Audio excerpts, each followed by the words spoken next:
Yung mga parking nila lahat, kalsada, bangketa, sakop nila. Sabi na,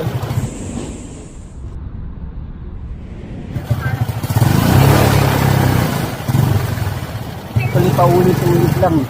Pabalik-balik lang yung problema sa Maynila. Ano, nakakatibit na ng daanan natin, hindi parkingan.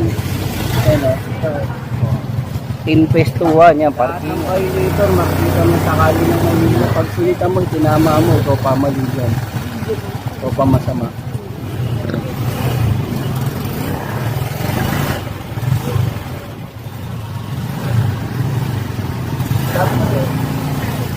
Nagpapatupad ng tama, sila po naging kontrabida.